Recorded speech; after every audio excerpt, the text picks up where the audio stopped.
Bienvenue dans cette nouvelle édition de l'information. Voici les titres.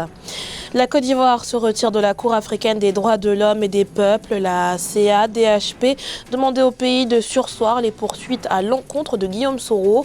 Guillaume Soro qui a été condamné in absentia le 29 avril à 20 ans de prison. La médecine traditionnelle contre le Covid-19 après Madagascar. Au Cameroun, l'archevêque de Douala, Monseigneur Samuel Cléda, dit avoir trouvé un remède à la maladie à nouveau coronavirus. Un remède qui, tout comme le Covid organique, repose sur l'usage de plantes. Et la Zambie rend hommage à ses joueurs. Le 27 avril 1993, l'avion de l'équipe nationale de football zambienne s'est crashé au large de Libreville, au Gabon. 27 ans après, le souvenir de ces 18 joueurs est encore gravé dans la mémoire commune. Mais avant de développer ces titres, nouveau rebondissement dans le bras de fer opposant le gouvernement d'union nationale au maréchal Khalifa Haftar en Libye.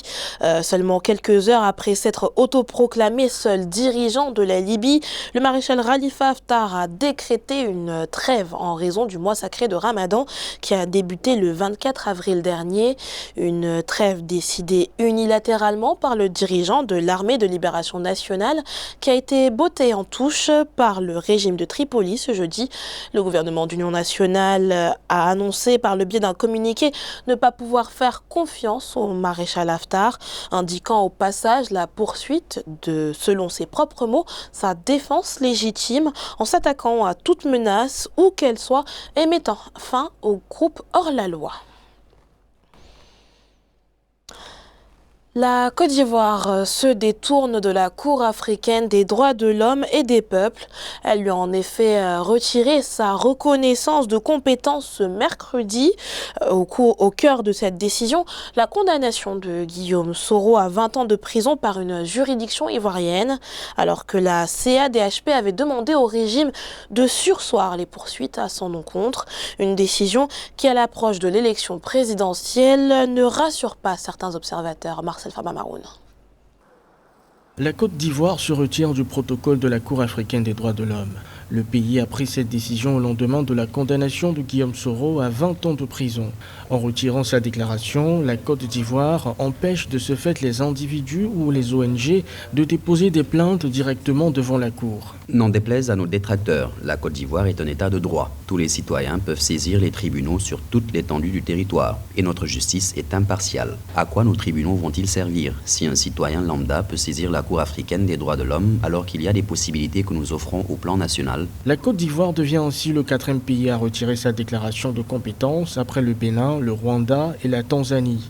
Ils étaient au départ 10 à avoir reconnu la compétence de la Cour. Certaines organisations des droits de l'homme trouvent déplorable la décision qui a été prise par le gouvernement ivoirien. C'est comme si le pouvoir aussi voulait démontrer à la Cour africaine elle ne prenait pas en compte sa décision. Parce qu'à peine la Cour a rendu la décision que le lendemain matin, Soro est jugé condamné. Nous pensons que ce n'est pas la bonne manière de faire quand on est dans un état de droit et que là, l'état de Côte d'Ivoire s'est vraiment fourvoyé. Dans cette parodie de procès, c'est Soro qui sort grandi et c'est le président de la République dont l'image se trouve ternie. Le retrait de la Côte d'Ivoire sera effectif après 1 an. Il intervient dans un contexte préélectoral où la tension est montée entre le pouvoir et l'opposition. Les décisions déjà rendues par la Cour africaine ne seront pas remises en cause. Alors que la ZLECAf, zone de libre-échange africaine, devait être opérationnelle d'ici à juillet 2020, son lancement officiel est fortement compromis, et ce, en raison du Covid-19. Selon le secrétaire général de la ZLECAf, il est impossible de tenir les délais. Sa mise en œuvre est donc officiellement suspendue. Nathalie Mou.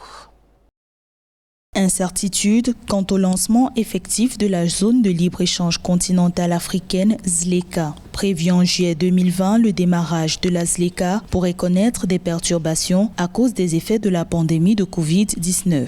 L'information dévoilée par le secrétaire général de la ZLECA, Wankene Mene, n'indique pas le calendrier possible du report envisagé. Reporter le lancement des opérations de la zone de libre-échange continentale africaine serait une double peine pour les pays africains parce qu'au lendemain de la crise actuelle de cette pandémie, l'Afrique va faire face à une crise économique et humanitaire sans pareil. Si les responsables de l'initiative commerciale africaine évoquent des craintes, la Commission économique des Nations Unies pour l'Afrique estime que le lancement ne doit être reporté. Pour l'organisme onusien, la ZLECA pourrait permettre à l'Afrique de réduire l'impact du coronavirus sur son économie en limitant la dépendance aux partenaires extérieurs notamment. La crise actuelle va permettre aux Africains de bien comprendre l'importance de l'intégration des économies africaines, de la fluidité des marchés et le libre-échange communautaire. Il faudrait plutôt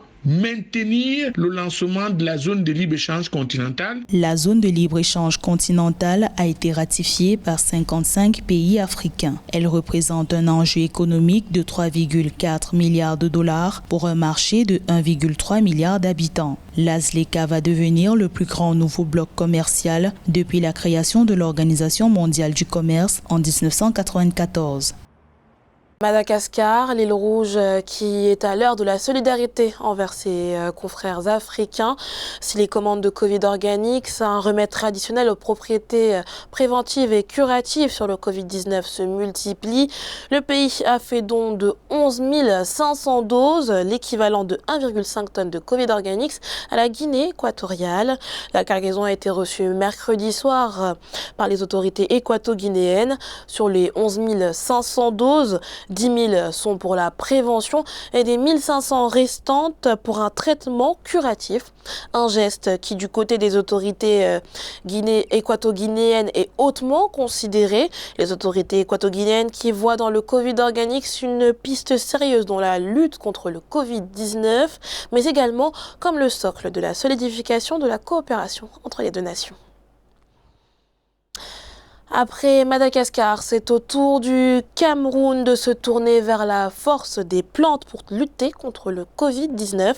Monseigneur Samuel Cléda, archevêque métropolitain de la ville de Douala, propose un traitement à base de plantes naturelles, à l'instar du Covid organique malgache basé sur l'artémisia. Et ce remède ferait déjà ses preuves au point d'intéresser les autorités sanitaires du pays. Neil Claude Bessa. Au moment où s'intensifie l'offensive contre le coronavirus en Afrique, les chercheurs, médecins, phytothérapeutes et tradipraticiens se sont lancés à la quête du médicament pour endiguer cette pandémie. Au Cameroun, l'archevêque de Douala, Monseigneur Samuel Cléda, a découvert un remède phytothérapeutique pouvant agir contre le Covid-19. Tout comme le Covid organique produit à Madagascar, le produit proposé par le prélat est un concentré de plantes naturelles. Le produit que j'ai mis sur pied est très efficace contre le coronavirus. Ces produits sont fabriqués à base de produits naturels. Il n'y a pas de produits chimiques dedans. Le produit sera toujours gratuit. Mais nous sommes en train de nous organiser et nous essaierons autant que possible de mettre le produit à la disposition de tout le monde. Gratuit. Dans mon idée, si nous réussissons à préparer le produit en grande quantité, je crois qu'on pourra, n'est-ce pas, sauver la vie de beaucoup de personnes. Pour l'heure, les autorités camerounaises, notamment le ministère de la Santé publique du pays, envisagent une collaboration avec l'archevêque métropolitain de la ville de Douala, reconnu pour être versé dans la pharmacopée depuis une trentaine d'années. Il sera question d'une rencontre entre ces deux acteurs pour évaluer ce médicament qui pourrait être une piste dans le traitement des patients atteints du Covid-19. À l'heure où nous sommes, et depuis à peu près un mois, nous avons suivi des malades. Toutes les personnes à qui on a appliqué le produit, personne n'est mort. Même dans les personnes dont l'état était déjà bien avancé, toutes ces personnes ont retrouvé la santé. D'ailleurs, parmi lesquels beaucoup de médecins, puisque c'est eux qui sont les plus exposés. Même si le traitement proposé par Monseigneur Samuel Cléda rétablit le bon état de santé du patient, le prélat reste prudent et préconise la poursuite avec d'autres essais cliniques approfondis pour tirer des conclusions plus affinées quant aux propriétés de cette formule afin de pouvoir affirmer avec précision si le médicament efface toute trace du virus dans le corps. En Zambie, le 27 avril est une date importante qui ne s'oublie pas pour tout un pays qui commémore ses héros de 1993, année où 18 joueurs et 2 entraîneurs ont trouvé la mort dans le crash d'un avion militaire alors qu'ils se rendaient à un match éliminatoire pour la Coupe d'Afrique des Nations. Retour sur ce tragique accident dans un sujet de José Douglas, commenté par Ange Bijounomegno. C'était après le décollage au soir du 27 avril et une escale à Libreville en direction de Dakar pour un match de qualification à la Coupe du Monde 1994 contre le Sénégal que 18 joueurs et 2 entraîneurs de l'équipe de football de la Zambie ont trouvé la mort parmi les 30 passagers d'un avion militaire affrété qui s'est écrasé dans l'océan Atlantique.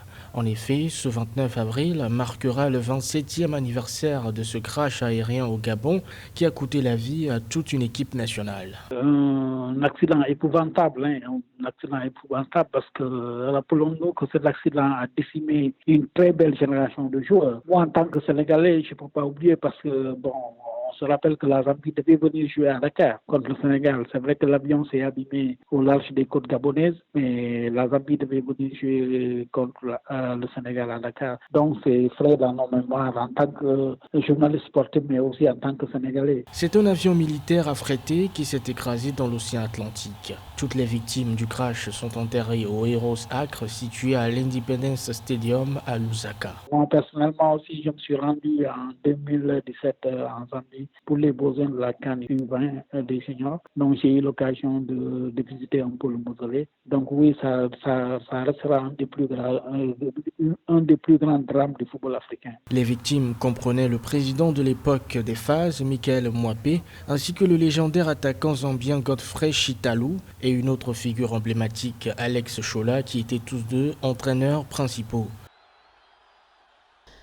Dans le reste de l'actualité, la candidature de Didier Drogba à la présidence de la FIF, Fédération ivoirienne de football, au cœur de nombreux débats, anciens coéquipiers médias ou encore politiques.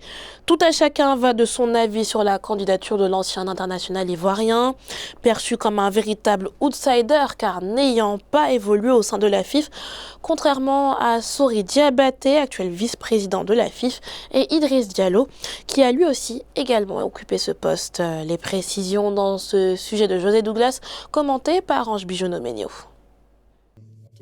La route serait-elle semée d'embûches pour Didier Drogba à la présidence de la Fédération ivoirienne de football? C'est le constat qui a été fait récemment et pour cette pré-campagne. La présidence s'annonce compliquée pour Didier Drogba. Pendant le week-end du 24 et 25 avril 2020, un groupement d'intérêt a donné sa voix à l'un de ses concurrents.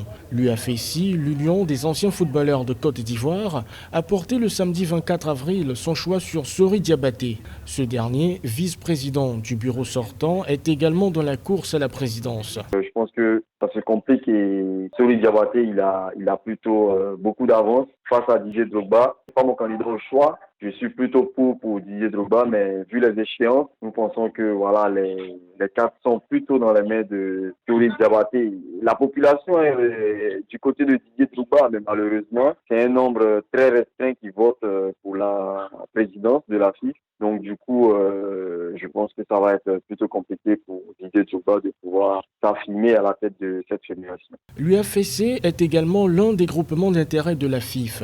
Les autres représentent l'association des footballeurs ivoiriens en activité, tels que les arbitres, les entraîneurs et les médecins sportifs. fait, lorsque vous arrivez dans un village, il faut prendre les informations avec les sages. Je pense que c'est ce qui a été un peu le rêve de Didier Drogba face à cette candidature. Et c'est ce qui fait qu'il n'a pas automatiquement le soutien. Je pense que c'est ce qui fait. Tout le monde s'accorde à dire que les anciens joueurs sortiront plus que jamais divisés à l'issue de cette élection, dont dépendra aussi l'avenir du football ivoirien.